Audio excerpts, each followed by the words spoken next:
আওয়ামী লীগের দুই নেতার নেতৃত্বে চট্টগ্রাম বায়েজিদে পাহাড় সাবার, গাজীপুরের টঙ্গীতে সরকারি জমি দখল করে মার্কেট নির্মাণ। তীব্র গরমে পুড়ছে দেশ, জনজীবনে ভোগান্তি চরমে। চলতি সপ্তাহেও কমার পূর্বাভাস নেই, হাসপাতালে বেড়েছে রোগীর চাপ। রানা প্লাজা ট্র্যাজেডির 11 বছর আজ, সাভারে নানা কর্মসূচিতে স্মরণ। 3 মামলার বিচার কাজ শেষ হয়নি এখনো। মিয়ানমারের কারাগারে সাজা ভোগের পর দেশে ফিরছেন 173 বাংলাদেশি। কক্সবাজারে চলছে হস্তান্তর প্রক্রিয়া। এবং ইউরোপে জনশক্তি পাঠানোর প্রক্রিয়া শুরু। স্বচ্ছতার সঙ্গে দক্ষ কর্মী পাঠাতে না পারলে বাজার নষ্ট হবে, সতর্ক করলেন বিশেষজ্ঞ।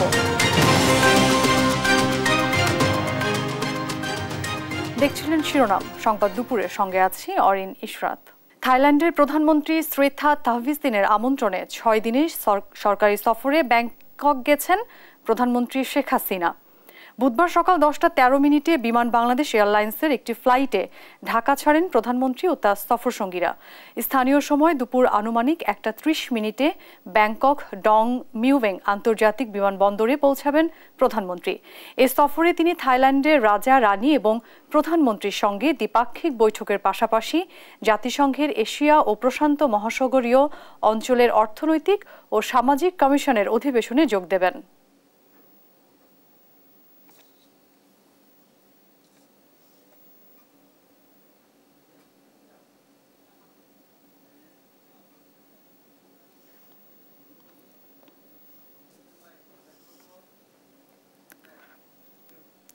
চট্টগ্রামে একের পর এক ধ্বংস হচ্ছে পাহাড়। বায়েজিদ এলাকা চন্দ্রনগরে প্রায় 10 একর আয়তনে নাগিন পাহাড় কাটতে কাটতে এখন অনেকটাই সংকুচিত। নগরীর জালালাবাদ ওয়ার্ড আওয়ামী লীগের যুগ্ম সাধারণ সম্পাদক বাহার উদ্দিন ও সাংগঠনিক সম্পাদক মোহাম্মদ শামসুদ্দিনের নেতৃত্বে চলছে পাহাড় কেটে প্লট তৈরি। এ নিয়ে প্রশাসনের উদাসীনতাকে দায়ী করেছেন পরিবেশবিদরা। যদিও প্রশাসনের দাবি নিয়মিত অভিযান চলছে। চট্টগ্রাম থেকে একেএম নাজিমের রিপোর্ট, জানাচ্ছেন আল নোমান। সরকারি হিসাবে নাগিন পাহাড়ের আয়তন প্রায় 10 একর। বিভিন্ন সময় প্রায় 1.5 একর কেটে ফেলা হয়েছে। স্থানীয়দের অভিযোগ, রাজনৈতিক নেতা সহ স্থানীয় প্রভাবশালীরা দীর্ঘদিন ধরে রাতের আধারে কাটছে পাহাড়টি। একাংশ দখল করে গড়ে তোলা হয়েছে প্লট। টিনের উঁচু বেড়া দিয়ে ঢেকে রাখা হয়েছে পুরো এলাকা। বাইরে থেকে বোঝার উপায় নেই পাহাড়ের অবস্থা কি। নাগিন পাহাড়ের অবশিষ্ট দক্ষিণ অংশও কেটে ফেলা হচ্ছে, তবে প্রভাবশালীদের ভয়ে কেউ মুখ খুলতে নারাজ। আমরা আগ ধরেই দেখছি যে এখানে পাহাড় একটাই, এমন এটা লই ঝামেলা চলতেছে। রাত্রে পাহাড় কাটি মেটি নিয়ে যাইতেছে। পাহাড় আগে কিন্তু বড় ছিল, কিন্তু আমি ছিলাম না, তো সেই কারণে দেখছি না কে কাটছে। রাত্রে মাটি উঠেছে, রাত্রে নিয়ে গেছে। পাহাড় কাটা বন্ধে পরিবেশ অধিদপ্তর চলতি বছর একটি মামলা করে। মামলার 18 আসামির অন্যতম চট্টগ্রামের জালালাবাদ ওয়ার্ড আওয়ামী লীগের যুগ্ম সাধারণ সম্পাদক বাহার উদ্দিন ও সাংগঠনিক সম্পাদক মোহাম্মদ শামসুদ্দিনের নেতৃত্বেই চলছে নতুন করে পাহাড় কাটা। এর মধ্যে বাহারের বিরুদ্ধে 2018 সালেও একটি মামলা হয়। এই দুই নেতার সাথে কয়েকজন তথাকথিত সাংবাদিকও জড়িত। এ নিয়ে সংশ্লিষ্ট দপ্তরের ভূমিকার সমালোচনা করেন বিশিষ্টজনরা। আমাদের প্রজন্মে পাহাড় বলে কোনো জিনিস থাকবে না, দেখবে না তারা। সেই পাহাড়ের সাথে কর্ণফুলী নদী যাবে, খালগুলো চলে গিয়েছে, নালাগুলো চলে গিয়েছে, এবং চট্টগ্রামের যে নান্দনিক নদীগুলো সেগুলোও যাবে, এবং আমাদের ঐতিহ্য বলে আর কোনো জিনিস থাকবে না। তবে জেলা প্রশাসকের দাবি, পাহাড় কাটা বন্ধে মামলা সহ নিয়মিত অভিযান চলছে। পাহাড় রক্ষায় চট্টগ্রামের 52টি পাহাড়ে সাইনবোর্ড লাগানোর কথাও জানান তিনি। পাহাড় কাটা বন্ধ করার জন্য চট্টগ্রামে 52টি পাহাড়ে 52টি সাইনবোর্ড লাগানো হয়েছে। গত 1 বছরে প্রায় 173টি মোবাইল কোড করা হয়েছে এবং প্রায় 2 লক্ষ টাকা জরিমানা করা হয়েছে। 39 জনকে কিন্তু আমরা জেল দিয়েছি। পাহাড় কেটে প্লট বাণিজ্যের বিষয়ে বক্তব্যের জন্য বারবার ফোন করা হলেও সাড়া দেননি ক্ষমতাসীন দলের এই দুই নেতা। এভাবে চলতে থাকলে ভবিষ্যৎ প্রজন্ম চট্টগ্রামে আর পাহাড় দেখবে না। তাই পাহাড় খেকোদের বিরুদ্ধে কঠোর ব্যবস্থা নেওয়ার দাবি পরিবেশবিদদের। নিউজ ডেস্ক, দেশ টিভি। সড়ক ও জনপদ বিভাগের জায়গা দখল করে গড়েছেন মার্কেট। এরপর পারিবারিকভাবেই ভোগ করছেন উত্তরসূরিরা। গাজীপুরের টঙ্গীতে হাইওয়ে সড়কের পাশেই দেশ টিভির অনুসন্ধানে মেলে কোটি টাকার সরকারি সম্পদ দখলের চিত্র। তবে নিজেদের জায়গা উদ্ধারে ব্যর্থ সড়ক ও জনপদ বিভাগ। বিস্তারিত শাহাদাত নিশাদের রিপোর্টে। গাজীপুরের হিমায়তদীঘি এলাকার সংসরউদ্দিন মার্কেট। ঢাকা ময়মনসিংহ হাইওয়ের পাশেই সুবিশাল এই মার্কেটটির মালিক সংসরউদ্দিন নামে এক ব্যক্তি। তিনি মারা যাওয়ার পর ভোগদখল করছেন তার এক ছেলে ও মেয়ে। দেশ টিভির হাতে আসা তথ্যে জানা যায়, প্রায় 10 বছর বেদখলে থাকা জায়গাটির মালিক সড়ক ও জনপথ বিভাগ। ভূমি রেকর্ডের তথ্য মতে 1129 দাগ নম্বরের জায়গাটি সড়ক ও জনপথ বিভাগের। সরজমিনে দেখা যায়, দখল পাকাপোক্ত করতে মার্কেটের সাথে নির্মাণ হচ্ছে মসজিদ। নির্মাণের দায়িত্বে থাকা ক্যাশিয়ার মোহাম্মদ আলী দেশ টিভিকে জানান, অনেক আগেই সংসরউদ্দিন মসজিদের জন্য জায়গাটি লিখে দিয়েছেন। তবে সম্প্রতি তারাও জেনেছেন জায়গাটির মালিক সড়ক ও জনপথ বিভাগ। মার্কেটের ব্যবসায়ীও বিষয়টি অবগত বলে জানান। আমাদের জায়গা, আমাদের কাগজপাতি আছে, দেখেন তাদের কাগজপাতি দিচ্ছে। সড়ক জনপথ বলতেছে হেদের নামে রেকর্ড আছে, হেদের জায়গা। এটা তো পুরাটাই উনাগো, আমি মনে করি যে জনপথের পুরাটাই, কারণ পুরাটা একর করে নিচ্ছে। রেকর্ড হইলো সংসদ দিন, পরে একর করে নিচ্ছে সরকার। সরকারে ওদের বিল দেয় না, এটা লইয়া মামলা চলতেছে। এ বিষয়ে চেষ্টা করেও সংসরউদ্দিনের পরিবারের কারো বক্তব্য পাওয়া যায়নি। তবে মালিক হওয়ার পরও কেন জায়গা উদ্ধার করতে পারছে না, এ বিষয়ে গাজীপুর সড়ক ও জনপথ বিভাগের উপসহকারী প্রকৌশলী জানান, দখলকারীদের মামলার কারণে জমি উদ্ধার করতে পারছেন না তারা। ওনারা মামলা করছে, আমাদের নামে রেকর্ড, ওনারা রেকর্ড সংশোধনী চাইছে আদালতে। মামলা নিষ্পত্তির মাধ্যমে জায়গা উদ্ধারে আশাবাদী সড়ক ও জনপথের এই প্রকৌশলী। সাদাত নিশাদ, দেশ টিভি, গাজীপুর। রাজধানীর ধানমন্ডিতে আওয়ামী লীগ সভাপতির রাজনৈতিক কার্যালয়ে ব্রিফ করছেন দলের সাধারণ সম্পাদক ওবায়দুল কাদের। সরাসরি যাচ্ছি সেখানে।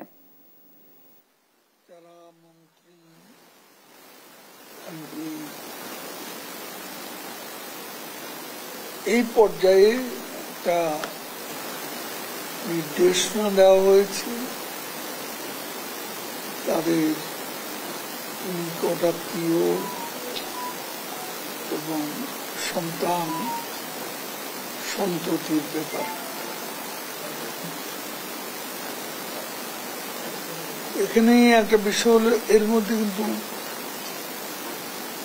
প্রথম পর্যায়ে প্রার্থীটা প্রত্যাহারের সময় পেরিয়ে গেছে।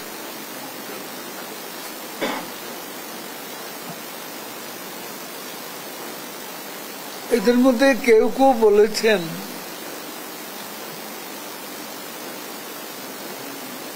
যে আমরা বিষয়টি আরো আগে অবহিত বলে সিদ্ধান্ত নিতে আমাদের সুবিধা। তারপরও প্রত্যাহার কেউ কেউ করেছে, কেউ কেউ করেননি। প্রত্যাহার আনুষ্ঠানিকভাবে নির্বাচন কমিশনে যে সময়সীমা, তারপরও কেউ ইচ্ছে করলে প্রত্যাহার করতে পারে। কাজে এই বিষয়টি চূড়ান্ত বলে মনে করতে ইলেকশন পর্যন্ত আমাদের অপেক্ষা করতে। আর এ ব্যাপারে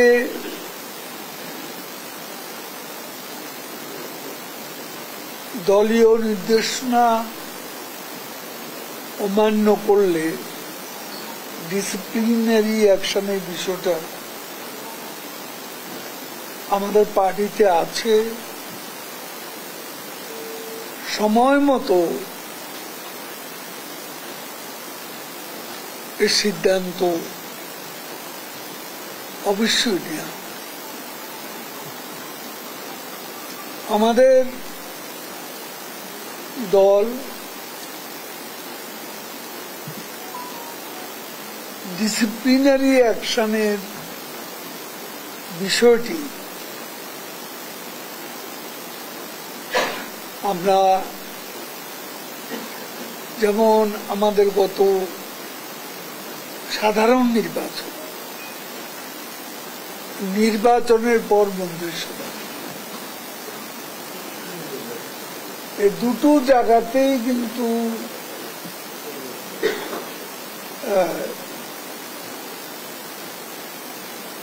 অনেকেই এমপি হন নেই, অনেকেই মন্ত্রী। এখানেও কিন্তু দলের সিদ্ধান্ত নেওয়ার বিষয় আছে এবং দল যার যার কর্মকাণ্ড বিবেচনায় বিভিন্ন সময় বিভিন্ন কৌশলে ডিসিপ্লিনারি অ্যাকশন নিয়ে থাকে। তাদের সময় মতো এখানেও শেষ পর্যন্ত চূড়ান্ত পর্যায়ে প্রত্যাহার যারা করবে না সে ব্যাপারেও আমাদের পার্টির সিদ্ধান্ত আমরা সমন্বিত।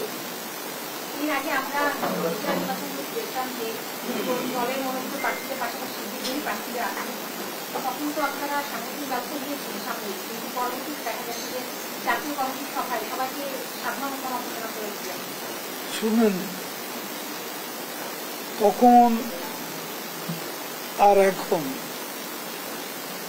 এটা ভিন্ন বিষয়। এবারের উপজেলা নির্বাচনে আমরা কোনো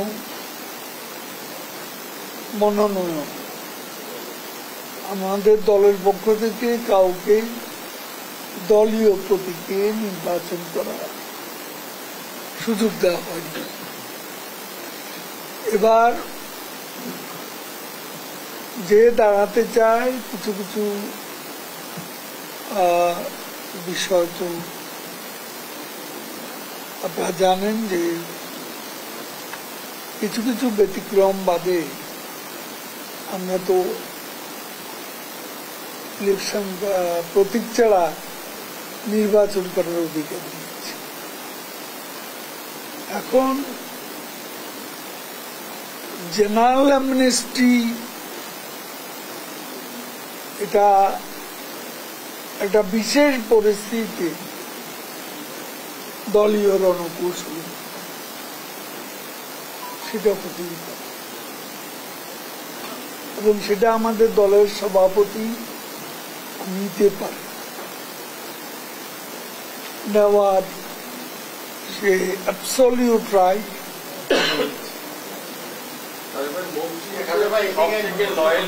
দলের কাছে, কারণ তারা মন্ত্রীও হতো না, এমপিও হতো না, তো তারা যখন দলের প্রধানের নির্দেশ যখন ভায়োলেট করে তখন ভুল মেসেজ যায় কিনা দলের কাছে।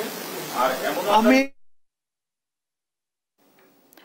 দর্শক, আওয়ামী লীগ সাধারণ সম্পাদক ওবায়দুল কাদের ব্রিফ করছিলেন, আমরা সরাসরি সেখানে যুক্ত ছিলাম। বৈশাখের খরতাপে পুড়ছে দেশ। দেশ জুড়ে জারি রয়েছে 3 দিনের হিট অ্যালার্ট। তীব্র গরমে সবচেয়ে বেশি বিপাকে পড়েছেন শ্রমজীবী ও নিম্ন আয়ের মানুষ।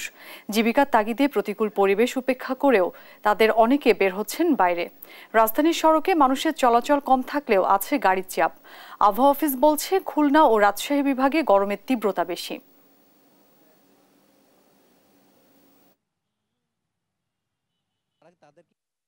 এক ঘন্টা রিক্সা চালালে পরে আর রিক্সা চালান যায় না, সারাদিন অনেক গরম। জনজীবন অতিষ্ঠ হয়ে গেছে, একটা মিনিট রোডে দাঁড়ানো যান না, প্রচন্ড গরম, শরীর অসুস্থ হয়ে গেছে। তাদের রিক্সা লাগার তো অনেক কষ্টই হয়, সেই সাথে সাথে তো আমাদেরও কষ্ট হয়, কিন্তু চাকরির ক্ষেত্রে কষ্ট তো মানে নিতেই হবে।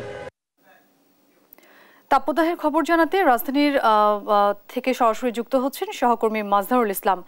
মাজহার, আজকে রাজধানীতে কেমন তাপমাত্রা দেখছেন এবং সাধারণ মানুষ কি বলছেন? ওরিন, আপনাকে ধন্যবাদ। আপনি যেমনটা বলছিলেন যে সকাল থেকে আমরা কিন্তু রাজধানী ঢাকার তীব্র তাপপ্রবাহের খবর নিচ্ছিলাম। সেই সকাল থেকে কিন্তু আজকে তাপপ্রবাহ গতকালকের চেয়ে একটু বেশি মনে হচ্ছে এবং এই এপ্রিল মাস জুড়েই কিন্তু আপনার এই তীব্র তাপপ্রবাহ রয়ে গেছে এবং এটি আগামী কিছুদিন আরো চলমান থাকবে। এই মুহূর্তে আছি আমরা রাজধানীর শাহবাগে। আপনি জানেন যে শাহবাগ একটা ব্যস্ততম নগরী। এখানে দেখতেই পাচ্ছেন যে জীবিকার তাগিদে যারা বের হয়েছেন তারা কতটা কষ্টের মধ্যে আছেন। আপনি জানেন যে এই এলাকায় গুরুত্বপূর্ণ কয়েকটি হাসপাতাল আছে। আমরা এখানে যারা এই দিকে যারা চলাফেরা করছেন তাদের সাথে কথা বলেছিলাম, তাদের বেশিরভাগ অংশই কিন্তু হাসপাতাল কেন্দ্রিক আছে। আজকে জনগণ তারা আসছেন যে এই যে তীব্র তাপদাহে তারা কিন্তু অসুস্থ হয়ে গেছেন, যার ফলে হাসপাতালগুলোতে তারা আসছেন মূলত চিকিৎসা নিতে। হাসপাতালগুলোতে কিন্তু ভিড় বেড়েই চলছে এবং শুধু ঢাকায় না, ঢাকার বাইরেও যে হাসপাতালগুলো আছে সেখানেও ভিড় বাড়ছে এবং মানুষকে কিন্তু তীব্র ভোগান্তি পোহাতে হচ্ছে। আপনি জানেন যে কর্তব্যরত যারা ট্রাফিক পুলিশ আছে তারা কিন্তু তাদের দায়িত্বের খাতিরে তাদেরকে কিন্তু রাস্তার থাকতে হচ্ছে এবং গাড়িগুলোকে নিয়ন্ত্রণ করতে হচ্ছে। পুলিশ সদস্যের সাথে আমরা কথা বলেছিলাম, তারা বলেছে যে কর্তব্যের দায়িত্ব পালন করার জন্য কিন্তু তাদের এখানে থাকতে হচ্ছে, যার ফলে তাদের কষ্ট হলেও সেটা কিন্তু তারা মেনেই নিচ্ছেন শুধুমাত্র এই গাড়ির চলাচলটাকে স্বাভাবিক রাখার জন্য। আপনি জানেন যে এপ্রিল বাংলাদেশের সবচেয়ে উষ্ণতম মাস। গত মাস এপ্রিল মাসের শুরু থেকে কিন্তু তাপপ্রবাহ বেড়েই চলছে। আবহাওয়া অফিস যেটা বার্তা দিয়েছে, আপাতত বৃষ্টি হওয়ার কোনো সম্ভাবনা নেই এবং এই তাপপ্রবাহ বাড়তেই থাকবে। রাজধানী ঢাকায় কেন দিনের পর দিন তাপপ্রবাহ বেড়ে চলছে, আমরা সাধারণ মানুষের সাথে কথা বলেছিলাম, তারা যেটি বলেছে রাজধানী ঢাকার উন্নয়ন প্রকল্পগুলো অপরিকল্পিত থাকার কারণে কিন্তু গাছপালা কাটা হচ্ছে। এই তীব্র গাছপালা কাটার কারণে কিন্তু কার্বন ডাই অক্সাইডের মাত্রা বেড়ে যাচ্ছে এবং গ্রিন হাউস গ্যাস বেশি করে উদ্গীরণ হচ্ছে। আপনি জানেন যে জলবায়ু পরিবর্তনের যে কয়েকটা দেশ ক্ষতিগ্রস্ত তার মধ্যে বাংলাদেশ কিন্তু সপ্তম। বিশ্বের জলবায়ু পরিবর্তনে বাংলাদেশের কোনো অবদান না থাকলেও এর জন্য কিন্তু বাংলাদেশ ভোগান্তির শিকার হচ্ছেন এবং রাজধানী ঢাকায় যে পরিমাণ গাছ থাকার কথা ছিল সেই পরিমাণ গাছ কিন্তু নেই। যেখানে একটু গাছ দেখছেন যারা শ্রমজীবী মানুষ আছেন সেখানেই কিন্তু তারা একটু নিঃশ্বাস নেওয়ার চেষ্টা করছেন, একটু স্বস্তির নিঃশ্বাস। এই গাছগুলোই মূলত আমাদেরকে বাঁচিয়ে রাখে। কিন্তু গত কয়েক বছরের রাজধানী ঢাকায় যে পরিমাণ গাছ কাটা হয়েছে সেই পরিমাণ গাছ কিন্তু লাগানো হয়নি, যার ফলাফল কিন্তু এবছর তীব্র তাপমাত্রা বা গত কয়েক বছরে যে পরিমাণ তাপমাত্রা বেড়ে চলছে তার প্রভাব কিন্তু রাজধানী ঢাকাবাসী বুঝছে। এই জন্য ঢাকাবাসীর আবেদন হচ্ছে যে এই রাজধানী ঢাকায় তাদেরকে প্রচুর পরিমাণে গাছ লাগাতে হবে। এই গাছ লাগিয়ে মূলত পরিবেশকে রক্ষা করতে হবে। গাছ হচ্ছে পরিবেশের বন্ধু। একমাত্র গাছ লাগানোর মাধ্যমে মূলত এই বিপর্যস্ত তাপপ্রবাহ থেকে মানুষকে কিছুটা রক্ষা করা যেতে পারে। এই জন্য পরিবেশবিদরা বলেছেন গাছই মানুষকে এই নতুন করে এই যে ধরনের তাপমাত্রা হচ্ছে এটা থেকে রক্ষা দিতে, গাছ মানুষের বন্ধু। আর স্বস্তির বৃষ্টি কখন আসবে সেই আশায় মানুষ আসছেন। এই ছিল রাজধানী শাহবাগ থেকে আজকের তাপমাত্রা নিয়ে আমার কাছে সর্বশেষ তথ্য। মাজহার, আপনাকে ধন্যবাদ। দর্শক, শাহবাগ থেকে যুক্ত হয়েছিলেন আমাদের সহকর্মী। এবার তাপপ্রবাহের খবর জানাতে যশোর থেকে যুক্ত হচ্ছেন সহকর্মী ইন্দ্রজিৎ রায়। ইন্দ্রজিৎ, অতিরিক্ত গরমে কেমন প্রভাব পড়েছে জনজীবনে, বিস্তারিত জানাবেন।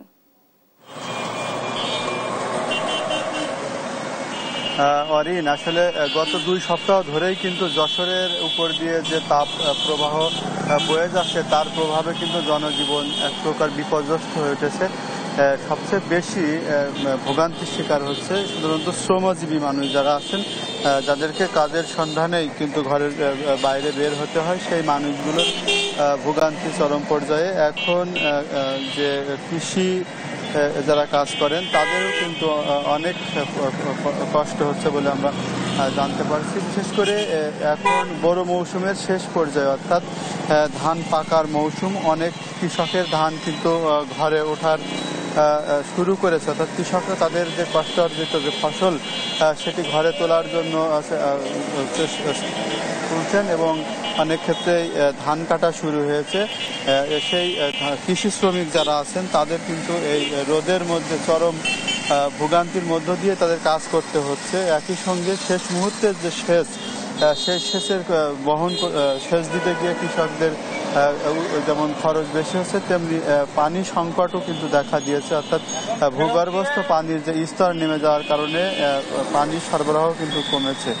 একই সঙ্গে যারা এই গরমের কারণে বিশেষ করে শিশু এবং বৃদ্ধদের অসুস্থতার প্রবণতা বাড়ছে। গরমের কারণে ডায়রিয়া, হিট স্ট্রোক সহ বিভিন্ন ধরনের রোগে কিন্তু আক্রান্ত রোগীর সংখ্যা বাড়ছে এবং হাসপাতালে বহির্বিভাগ এবং যে ভর্তি ওয়ার্ড সেখানে রোগীর সংখ্যা বেড়েছে। হাসপাতালের এই বিভিন্ন রোগ থেকে এড়িয়ে চলার জন্য সতর্কবার্তা দেওয়া হচ্ছে। এই সঙ্গে যারা এই রৌদ্রের ভিতরে চলাফেরা করছে তাদেরকে কিছু সতর্কতা মেনে চলার জন্য স্বাস্থ্য বিভাগ এবং জেলা প্রশাসনের পক্ষ থেকে নির্দেশনা দেওয়া হয়েছে এবং সাধারণ যারা কর্মজীবী মানুষ তারা বলছে আসলে তাদের পেটের তাগিদেই এই কাজে বের হতে হচ্ছে। তবে দিনের বেলায় কাজ, সকালের দিকে যারা কাজে আসছেন, দুপুরের দিকে কিন্তু শহরে কিন্তু বাইরের লোকের আনাগোনা কিছুটা হলেও কমেছে। তো এই ছিল আমার কাছে যশোর থেকে। ইন্দ্রজিৎ, আপনাকে ধন্যবাদ। দর্শক, যশোর থেকে যুক্ত হয়েছিলেন আমাদের সহকর্মী। সংবাদ দুপুরে আরও থাকছে। প্রতীক বরাদ্দের পর প্রথম ধাপের উপজেলা নির্বাচন চলছে, প্রচারণা। মন্ত্রী এমপিদের স্বজনরা সরে না দাঁড়ানোয় ক্ষোভ।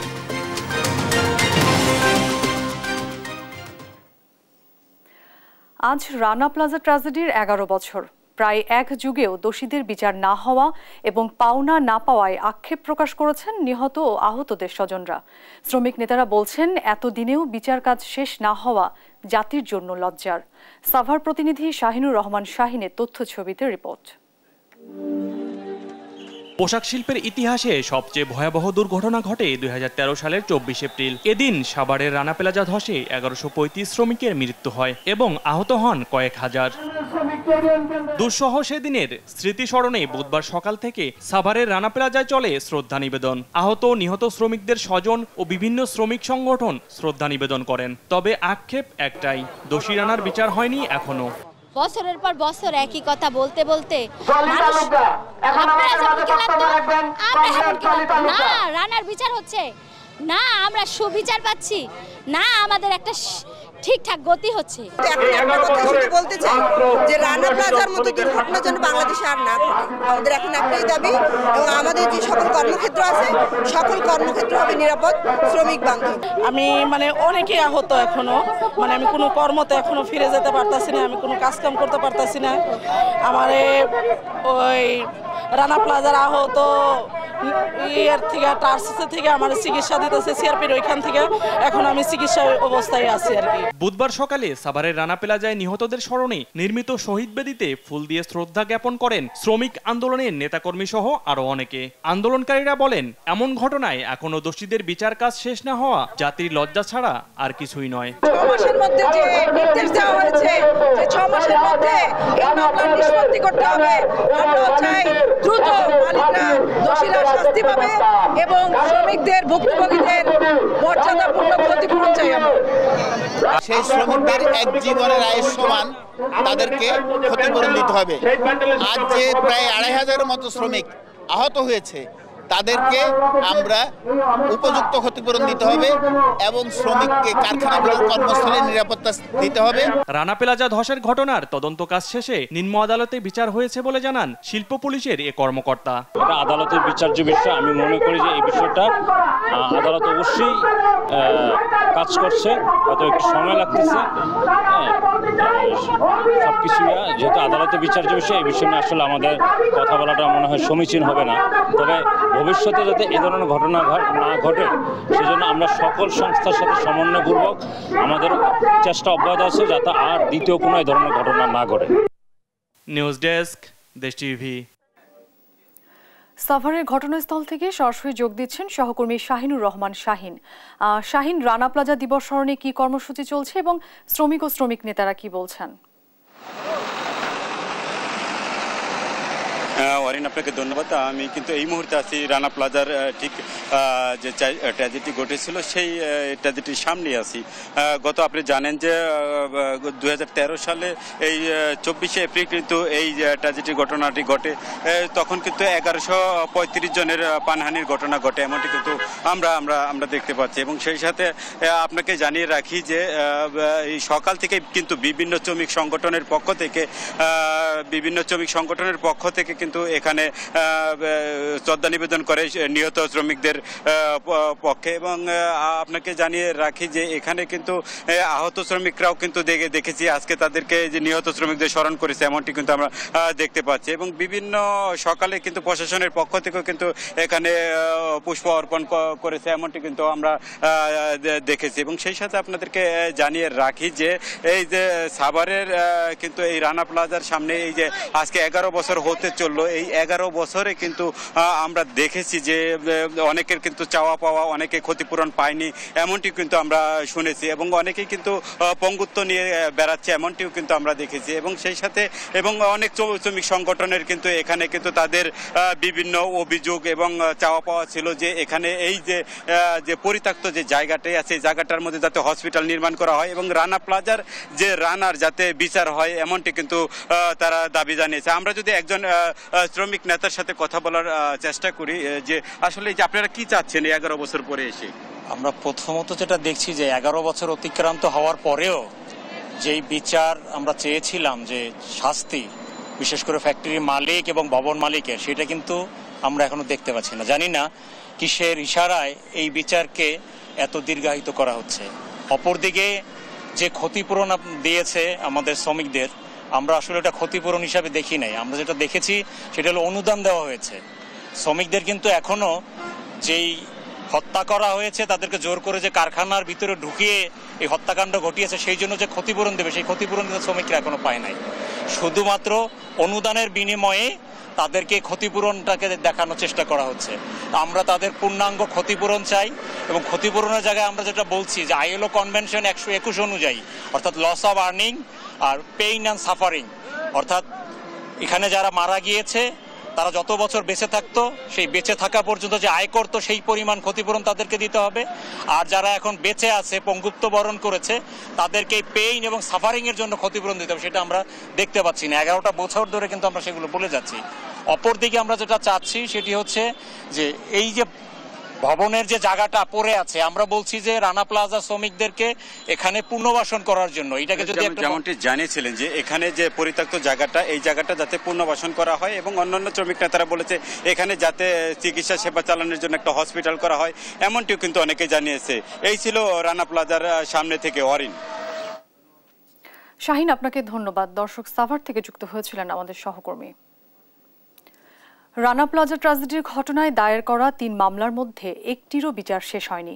রাষ্ট্রপক্ষের আইনজীবীরা নানা প্রতিবন্ধকতার কথা জানিয়ে আশ্বাস দেন দ্রুত বিচার কাজ শেষ করার। আর আহত শ্রমিকেরা অসহায়ত্বের বর্ণনা দিয়ে বিচার শেষ করে দোষীদের শাস্তির দাবি জানান। শামীমা আক্তারের রিপোর্ট। কেবল পোশাক শিল্পের কারখানার ইতিহাসেই নয়, দেশের সবচাইতে ভয়াবহ দুর্ঘটনার তারিখ 2013 সালের 24 এপ্রিল। সাভারের রানা প্লাজা ধসে সেই দিন 5টি পোশাক কারখানায় 1136 জন শ্রমিকের প্রাণ হারান। আহত হন আরও 1000-এর বেশি শ্রমিক। এই ঘটনায় মামলা হয় মোট 3টি। ঘটনার পর অবহেলাজনিত মৃত্যুর অভিযোগে রানা প্লাজার মালিক সোহেল রানা সহ 41 জনকে আসামি করে মামলা করে পুলিশ। ইমারত নির্মাণ আইন লঙ্ঘন করে ভবন নির্মাণের অভিযোগে মামলা করে রাজধানী উন্নয়ন কর্তৃপক্ষ রাজুক। ভবন নির্মাণে দুর্নীতির অভিযোগে মামলা করে দুর্নীতি দমন কমিশন দুদক। উচ্চ আদালতের স্থগিত আদেশ ও করোনায় বেশ কিছুদিন থমকে থাকে বিচার। তবে রাষ্ট্রপক্ষের আইনজীবীরা জানান মামলাগুলো সাক্ষী পর্যায়ে রয়েছে, এগিয়ে যাচ্ছে বিচার। তো আমরা যত সম্ভব চেষ্টা করছি, আমাদের সর্বোচ্চ চেষ্টা দিয়ে, যে আমরা সাক্ষীটা যত তাড়াতাড়ি সম্ভব শেষ করতে। এই সাক্ষ্যদেরকে রেডি করা এবং তাদেরকে এই 8-10 বছর আগের অনেককে এটা তাদের স্মরণ করে সঠিকভাবে সাক্ষ্য প্রদান করা, এইসব প্রতিবন্ধকতা আমি প্রসিকিউটর হিসেবে ফেস করছি। আমার এটা যে আমরা যত তাড়াতাড়ি সম্ভব এটা আমরা শেষ করার চেষ্টা করব।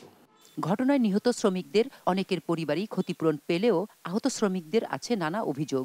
তারা সরকারের কাছে পর্যাপ্ত ক্ষতিপূরণ সহ সুচিকিৎসার দাবি জানান। আমি তো তাও মোটামুটি ভালো আছি, যারা আমার থেকে করুণ অবস্থায় আছে, কেউ পাও নাই, এরকম অসংখ্য আমার শ্রমিক ভাইয়েরা আছে, তারা তো খুব কষ্টে আছে। রানা প্লাজার শ্রমিকরা না পাইলেও সুচিকিৎসা, না পাইলেও কোনো পুনর্বাসন, না পাইলেও রানা প্লাজার শ্রমিকদের কোনো বাচ্চা কাচ্চার শিক্ষার কোনো ব্যবস্থা। রানা প্লাজার ট্র্যাজেডি গোটা দেশের মেরুদণ্ডে কাঁপন লাগলেও এই ঘটনায় দায়ের হওয়া হত্যা মামলার 41 আসামির মধ্যে কেবলমাত্র কারাগারে আছে সোহেল রানা। 31 আসামি জামিনে মুক্ত। পলাতক আছে 7 আসামি, আর 2 আসামি এরই মধ্যে মৃত্যু হয়েছে। শামীমা আক্তার, দেশ টিভি, ঢাকা। মিয়ানমারে বিভিন্ন মেয়াদে কারাভোগ শেষে রাখাইন রাজ্যের সিটোয়ে কারাগার থেকে 173 বাংলাদেশি আজ দেশে ফিরছেন। 173 জন বাংলাদেশির মধ্যে 129 জন কক্সবাজার জেলার, 30 জন বান্দরবানের, 7 জন রাঙামাটির, খাগড়াছড়ি, নোয়াখালী, নারায়ণগঞ্জ, চট্টগ্রাম, রাজবাড়ী, নরসিংদী ও নীলফামারী জেলার 1 জন করে। বাংলাদেশিদের নিয়ে আসা জাহাজে করে বৃহস্পতিবার ফিরে যাবেন বাংলাদেশে আশ্রয় নেওয়া মিয়ানমারের সেনাবাহিনী ও বর্ডার গার্ড পুলিশের 285 সদস্য। হস্তান্তর প্রক্রিয়া সাগরেই শেষ হবে। এরপর বাংলাদেশি জাহাজযোগে তাদের কক্সবাজার শহরের নুনিয়ারছড়া ঘাটে আনা হবে। এরই মধ্যে ঘাটে এসে ভিড় করেছেন স্বজনরা।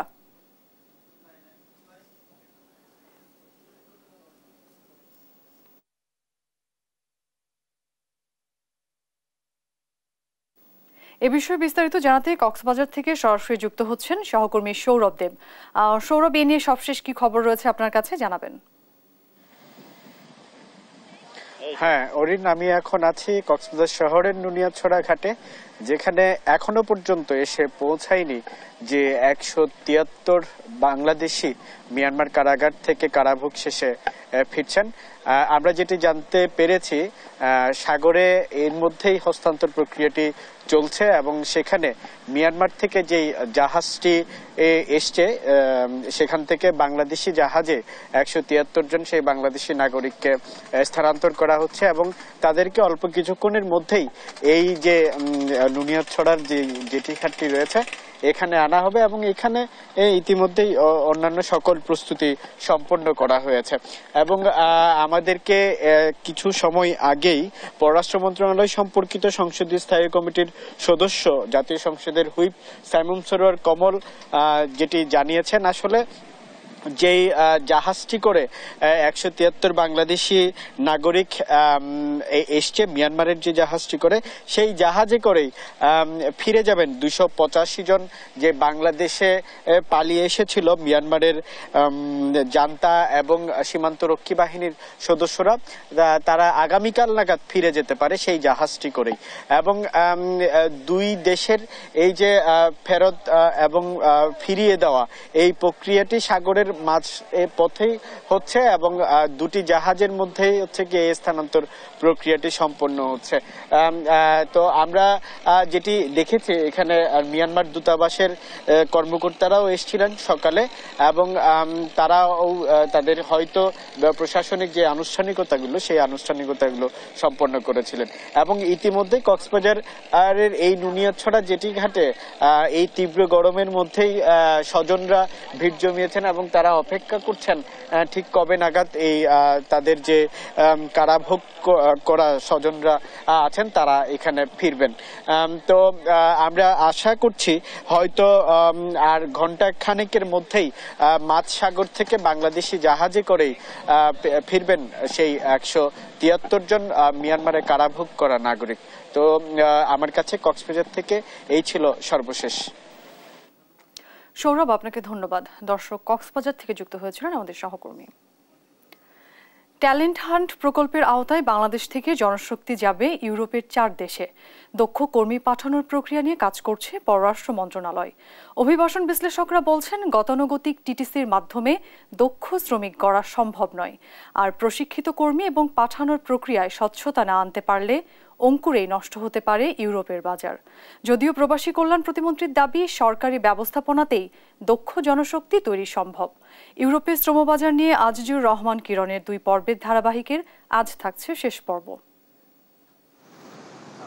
দীর্ঘদিন ধরে মধ্যপ্রাচ্যের বাইরে বিকল্প এবং সম্ভাবনাময় শ্রমবাজার খুঁজছে বাংলাদেশ। ইউরোপীয় ইউনিয়নের ট্যালেন্ট হান্ট প্রকল্পের আওতায় তথ্য প্রযুক্তি, কেয়ার গিভিং, ট্যুরিজম, হসপিটালিটি, কৃষি ও কৃষিপণ্য প্রক্রিয়াজাত, জাহাজ শিল্প ও তৈরি পোশাক খাতের সম্ভাবনা তৈরি হয়েছে জার্মানি, ইতালি, গ্রিস ও রোমানিয়ায়। বিশেষজ্ঞরা বলছেন এই প্রকল্পের আওতায় প্রশিক্ষিত ও দক্ষ কর্মী নেওয়ার যে সুযোগ তৈরি হয়েছে সেখানে বড় বাধা হতে পারে ভাষাগত জ্ঞান এবং দক্ষতা।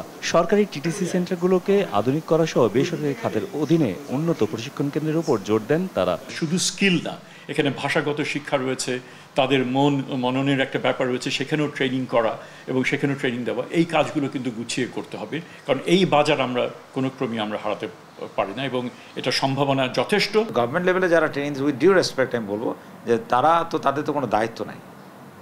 এই যে ট্রেনিং করে যারা বেরোলেন তারা কি বলতে পারবেন যে তাদের কতগুলো লোক চাকরি দিয়েছেন, কতগুলো লোক চাকরি পেয়েছে? এই ধরনের কোনো ডেটা আছে?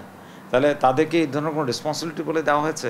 যদিও সরকারি টিটিসি সেন্টারের সক্ষমতা যথেষ্ট বলে দাবি করছেন প্রবাসী কল্যাণ প্রতিমন্ত্রী শফিকুর রহমান চৌধুরী। 104টা টিটিসি অলরেডি চালু আছে, এইগুলাতে ট্রেনিং চলতেছে। 6টা মেরিন ইঞ্জিনিয়ারিং ইনস্টিটিউট আছে, সেগুলোতেও কাজ চলতেছে। নতুন প্রজন্মের যে মেশিনারি ট্রেনিংয়ের জন্য যেগুলোর প্রয়োজন আছে সেগুলো আমরা ক্রয় করতেছি। বাইরা মহাসচিব কর্মী পাঠানোর প্রক্রিয়া উন্মুক্ত করার দাবি জানালেও এর সঙ্গে দ্বিমত জানান অভিবাসন বিশেষজ্ঞ সিআর আবরার। যে কোনো এমনি আসলে যে কোনো নতুন মার্কেটে গেলে বয়েসেলকে একটা আলাদা করে দিয়ে দেওয়া হয় যে এইখানে শুধু বয়েসেল লোক পাঠাবে। আপনি আমাদের জন্য মাজার উন্মুক্ত রাখেন, আপনি সিস্টেম করে দেন, নিয়মকানুন করে দেন, প্রসেসে দিয়ে দেন, আমাদেরকে কোনো ইস্যু নেই। কিন্তু পার্টিকুলারলি কাউকে করে দিয়ে না, কারণ এটা মনোপলাইজ হয়ে যায়।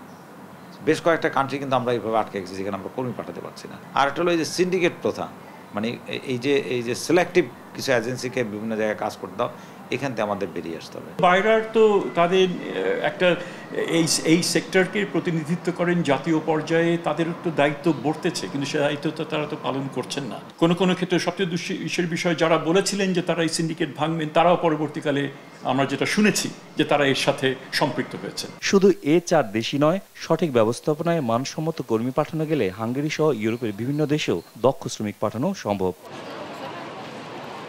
আজিজুর রহমান কিরণ, দেশ টিভি, ঢাকা। সংবাদ দুপুরে আরো থাকছে। ফিলিস্তিনকে স্বাধীন রাষ্ট্রের স্বীকৃতি দিল জামাইকা। গাজায় ইসরায়েলের বিরুদ্ধে মার্কিন অস্ত্র ব্যবহারের অভিযোগ।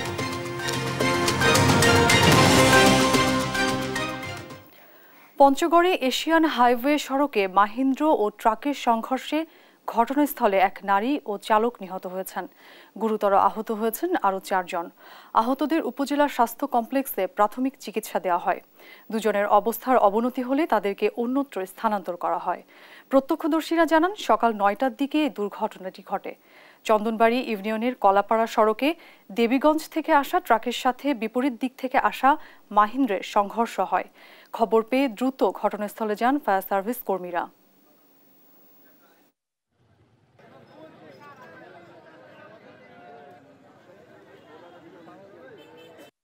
একটি ট্রাক এবং আপনার বোদা থেকে দেবীগঞ্জমুখী একটি ট্রলির মুখোমুখি সংঘর্ষের ফলে একজন পথচারী নারী মারা যায় এবং ট্র্যাক্টরের বা ট্রলির ড্রাইভার মারা যায়, আমরা দেখতে পাই, এবং 4 জন মেডিকেলে জনগণ এবং আমরা উদ্ধার করে হাসপাতালে প্রেরণ করি।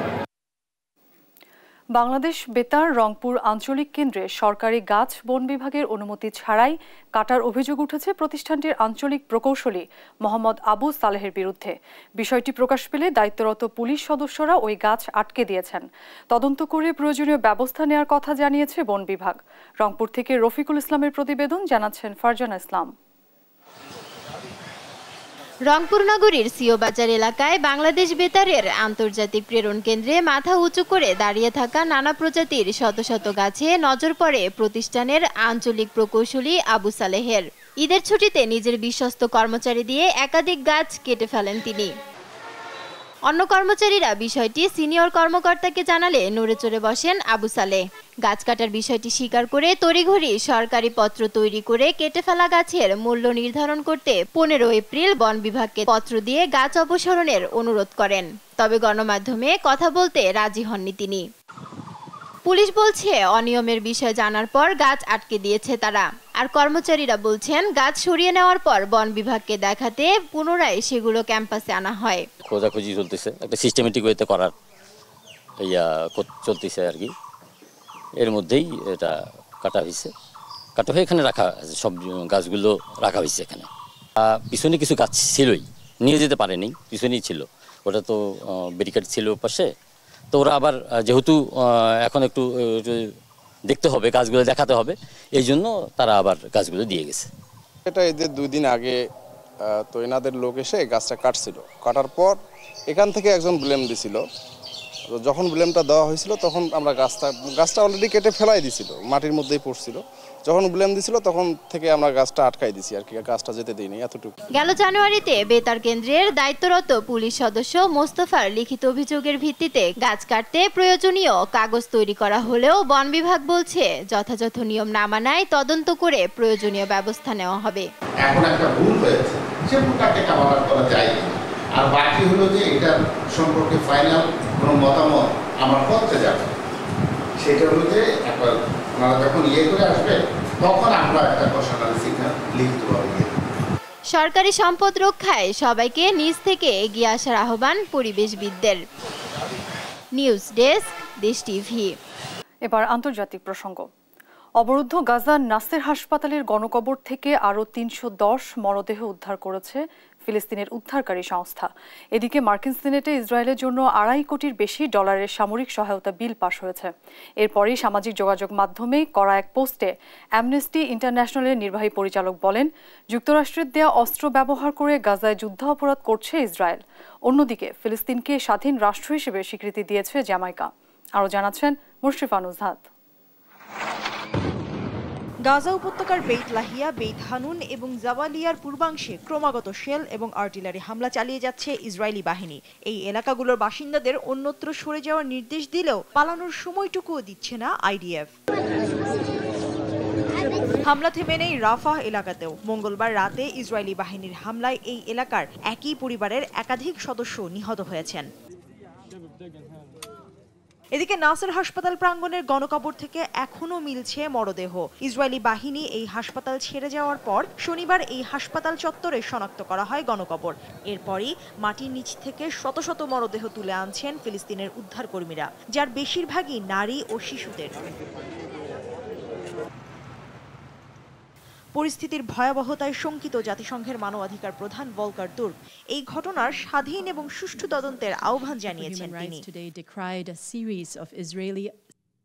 এদিকে মার্কিন সিনেটে ইসরায়েলের জন্য $2.5 কোটি বেশি সামরিক সহায়তার বিল পাশ হয়েছে।